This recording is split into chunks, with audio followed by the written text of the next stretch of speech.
Hello, I'm Ward Brown. If you've been following the headlines out of Washington lately, you'd be forgiven for thinking the world runs on cable news and water cooler chatter. Annexing Greenland, sweeping proclamations, fast and furious sound bites. It's pretty astonishing and dramatic, and it's great fodder for debate. But the reality is that noise has very little influence inside real boardrooms. Let's take a look.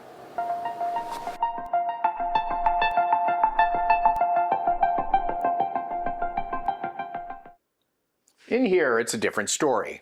How what happens in Greenland or what happened in Minnesota is a totally different debate. Inside companies, the questions are far more basic and applicable to the specifics of that business.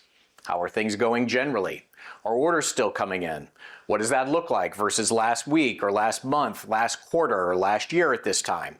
What are our largest customers doing or saying? What's our competition doing? What do our costs look like? And where should we invest within our business if we did so today? And today, those answers are roundly positive and helps explain why the stock market is acting so well despite all the geopolitical volatility. Corporate earnings, for example, are expected to grow nearly 15% this year. Consumer spending is holding up just fine, and GDP is running above trend. Interest rates should continue to trend lower throughout the year, and we do get the benefit of additional tax cuts showing up this year. That sort of thing, far more than the political theater, is what drives business decisions and ultimately market outcomes. Those tailwinds are showing up very clearly in the average company right now, not just the mega caps you hear so much about.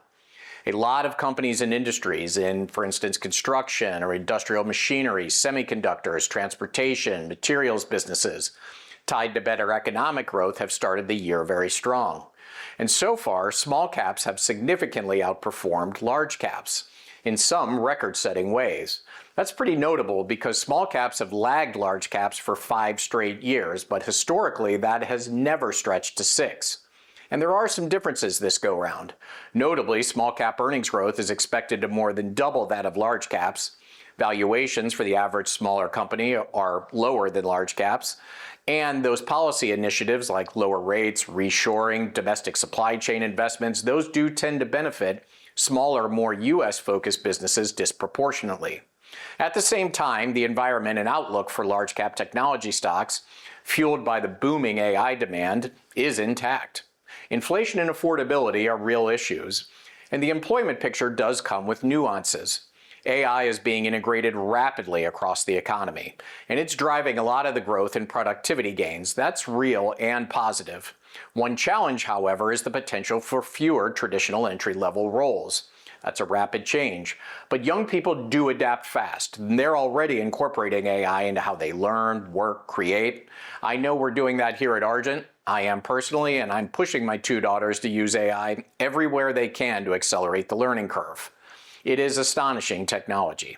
At the end of the day, Washington provides headlines, something it always does, but businesses are focused on their results, and those results are improving. That's what ultimately matters, and where opportunities continue to arise. Thanks very much for watching.